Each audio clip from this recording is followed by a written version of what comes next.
हमारे व्यस्त जीवन में ईश्वर की आवाज़। कई बार हम घबराए हुए रहते हैं।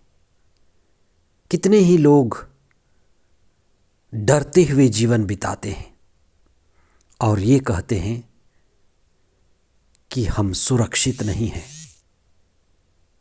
कब हम सुरक्षित होंगे? और अपने जीवन की सुरक्षा के लिए सब चीज करना चाहते हैं, लेकिन प्रभु का वचन कहता है कि जो स्वयं को बचाना चाहता है वह उससे गंवा देगा, और जो स्वयं को गंवा देता है वह उससे बचाएगा। ईसा की शिक्षा विरोधाभासी है और हमारा ये जीवन वास्तव में विरोधाभासी है। हम इस पर चिंतन करें। आज जॉन ब्रिटो का पर्व है, जिन्हें हम अरुलानंद भी कहते हैं। ये दक्षिण भारत में प्रभु के वचनों को लोगों को बांटे।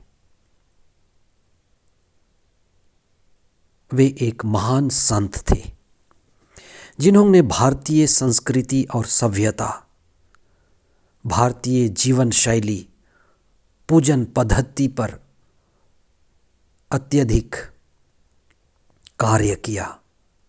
अपने जीवन में स्थानीय भाषा, वेशभूषा और प्रार्थना शैली को अपने जीवन में स्थान दिया। वे दक्षिण भारत में,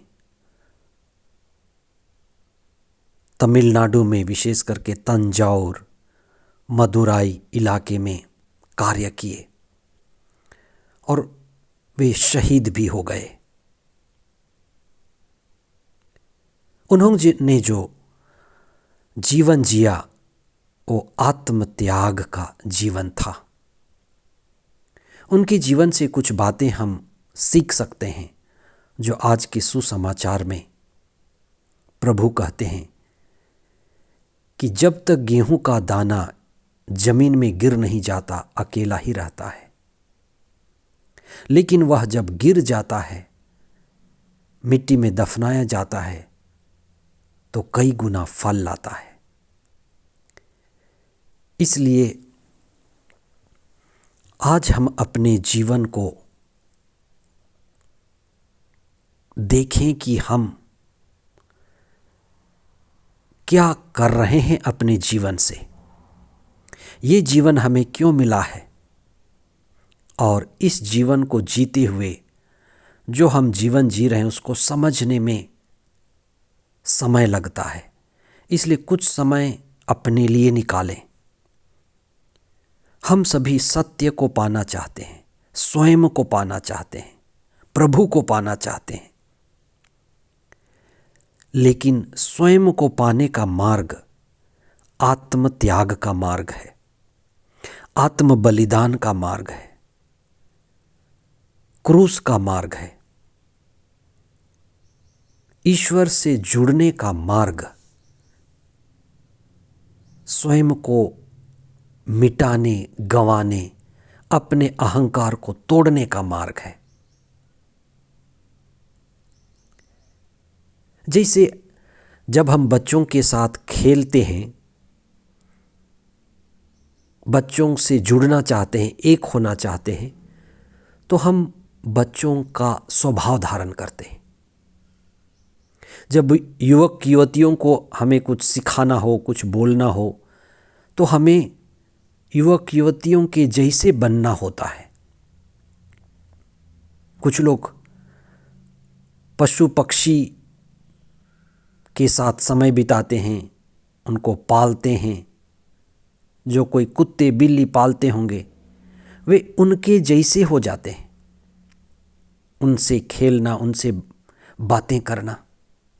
आज के पहले पाठ में संत पौलुस कहते हैं कि मैं सबके लिए सब कुछ बन गया। यहूदियों के लिए जो संहिता का पालन करते थे, खतने वाले थे, मैं वैसे बन गया। गैर यहूदियों के लिए जो ज्ञान की खोज करते थे, मैं वो करने लगा। धनियों के संग मैं धनी और गरीबों के संग मैं गरीब बन गया। और वह इसलिए कि मैं प्रभु के संदेश को हर जन तक पहुंचा सकूं। प्रभु ईसा क्या करते थे? संत लूकस लिखते हैं अध्याय 15 पद संख्या 1 से 3 में कि वह पापियों का स्वागत करते थे, उनके साथ खाते पीते थे कि वे ईश्वर के मुक्ति के संदेश को उन तक पहुंचा सकें।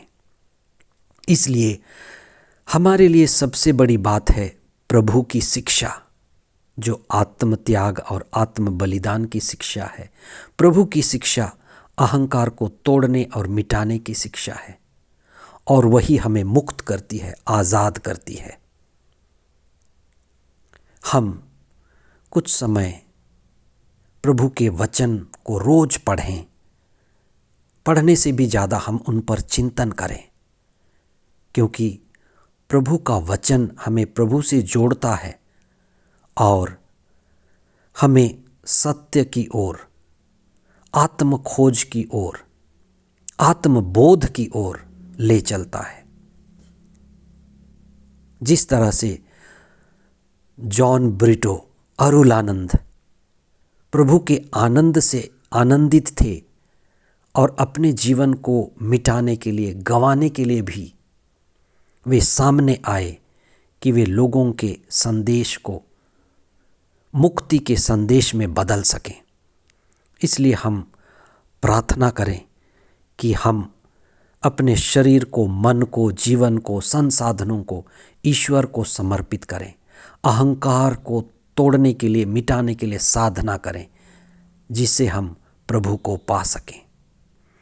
हम स्थानीय शैली, जीवन शैली, प्रार्थना शैली सभी का सम्मान करना सीखें और आध्यात्मिकता की ऊंचाई पाएं। आमीन।